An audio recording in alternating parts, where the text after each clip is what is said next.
रास्तों को छोड़कर ये सिर्फ इसका जवाब आ जाए तो नहीं होता सर, इसका उपाय भी होना चाहिए। मुझे मराठी में बोलने की अनुमति दीजिए। देशामध्ये अनेक भागामध्ये दुष्काळाची परिस्थिती निर्माण झालेली आहे।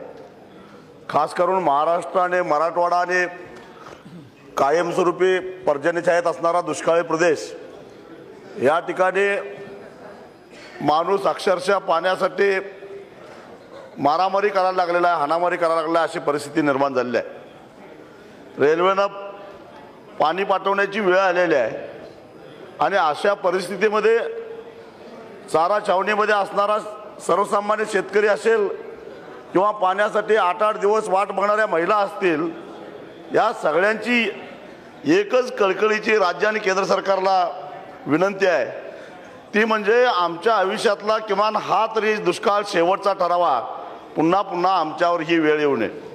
खरं तर या दुष्काळामुळं हा मानवनिर्मित दुष्काळ आहे, कारण यापूर्वीच्या काळामध्ये छत्रपती शिवाजी महाराजांच्या काळात 12 वर्ष दुष्काळ पडलेला होता, परंतु त्या काळामध्ये जनता हैराण झालेली नव्हती, त्या काळामध्ये शेतकऱ्यांना आत्महत्या करण्याची वेळ आलेली नव्हती, परंतु या काळामध्ये मात्र शेतकरी अक्षरशः जर्जर झालेला आहे। एका बाजूला प्यायला पाणी नाही, जनावरांना चारा नाही, आणि दुसऱ्या बाजूला सभापती महोदय आज दुधाची अवस्था अशी झाली आहे की प्यायला पाणी नाही पण पाण्यापेक्षा दूध स्वस्त झालेलं आहे, अशा प्रकारची वाईट अवस्था दुधाची झालेली आहे।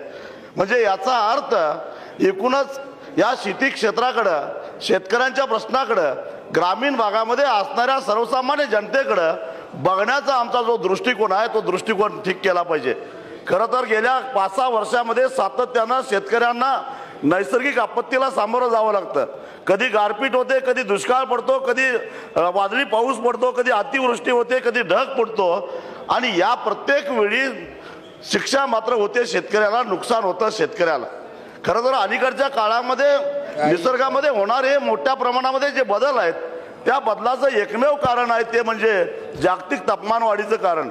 वैश्विक तापमानवाढीचं संकट आज शेतकऱ्यांना घातक ठरायला लागलेलं आहे, आणि ज्यांनी निसर्गाची छेड काढली, ज्यांनी निसर्गाशी खेळ मांडला, ते आज नामानिराळे झाले।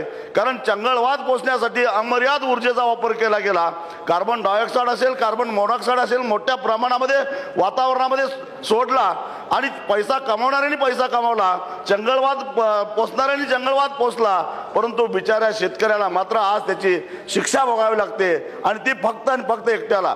खरं तर या जगातला सगळ्यात मोठा कार्बन डायऑक्साईडचा आणि मोनॉक्साईडचा ग्राहक कोण असेल तर तो शेतकरी आहे। त्याला बक्षीस देण्याच्या ऐवजी आज एका बाजूला नैसर्गिक आपत्तीमुळे हातामध्ये आलेलं पीक वाया गेलं म्हणून घातलेला खर्च परत येत नाही, आणि दुसऱ्या बाजूला शेतकऱ्यांनी उत्पादित केलेला शेतीमाल स्वस्तामध्ये मिळावा म्हणून सरकारने बाजारपेठेमध्ये हस्तक्षेप करून शेतीमालाचे भाव पाडल्यामुळे दुसऱ्या बाजूनेही शेतकरी जर्जर झाला। म्हणजे पिकवलं तरी दर नाही, आणि निसर्गाने काढून घेतलं तरी त्याला वाऱ्यावर सोडलं जातं, अशा पद्धतीनं शेतकऱ्यांची अवस्था झालेली आहे।